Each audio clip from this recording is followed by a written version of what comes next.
Il répète la même tâche, sans relâche, tous les jours, de 7h à 11h, Gilles balaie, assainit les sols et les surfaces exposées. Pour le bien-être du public et des salariés du garage, il répond présent tous les matins. Je commence à 7h précise, j'arrive, je badge,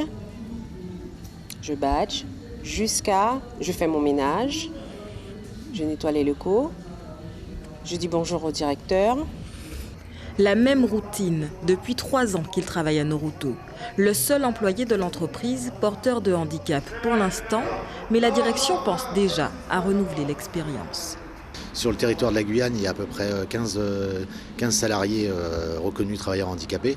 Le but premier, c'est surtout pas de ne pas payer de taxes, c'est d'intégrer ces personnes-là comme des personnes à part entière et qu'ils aient une vraie valeur ajoutée à l'entreprise. On n'embauche pas des travailleurs handicapés pour embaucher des travailleurs handicapés. On veut qu'ils fassent partie intégrante de l'entreprise et qu'ils aient un vrai rôle à jouer. Comme pour de nombreuses personnes porteuses de handicap, le parcours est long et difficile. Celui de Gilles ne fait pas exception. Aujourd'hui, âgé de 41 ans, il se souvient avoir entendu des sons autrefois dans son enfance. J'ai été malade, j'étais entendant. J'ai été malade, mais je suis devenue sourd. J'ai eu un problème. Et ensuite, je suis devenue sourd profond. Otite, maladie, otite. J'ai eu des otites. Et ensuite, je suis devenue sourd profond. C'était une otite mal soignée.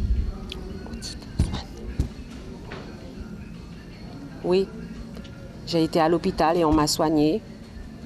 J'entendais pas et ensuite, c'était appareil. J'avais un appareil d'un côté, on m'apprenait à oraliser au fur et à mesure. Et ensuite, j'ai eu marre, j'ai enlevé mon appareil, j'ai abandonné, j'ai laissé tomber. Devenir sourd profond après la naissance est une situation que connaissent de nombreux petits Guyanais. Gilles a fait face à l'adversité dans son tout petit village de Sainte-Rose-de-Lima. Ensuite, il a fallu partir. À l'âge de 4 ans, je suis partie en Guadeloupe. Mais c'était difficile en Guadeloupe. Jusqu'à l'âge de 17 ans, je suis revenue en Guyane. Et c'était un gros problème, c'était difficile. Papa est agriculteur, maman est agent d'entretien. Dans son foyer, Gilles ne trouve pas forcément les aides nécessaires, mais il s'accroche. Aujourd'hui, son salut, il le vaut à ces entreprises qui ouvrent leurs portes aux porteurs de handicap. Monsieur le directeur, j'aimerais lui dire merci parce qu'il mime aussi beaucoup. Je l'aime beaucoup, il est gentil et on échange. Contrairement à de nombreuses personnes porteuses de handicap, Gilles ne porte pas d'appareil auditif. Il lit sur les lèvres et communique avec les mains pour ceux qui n'ont pas la connaissance du langage des signes.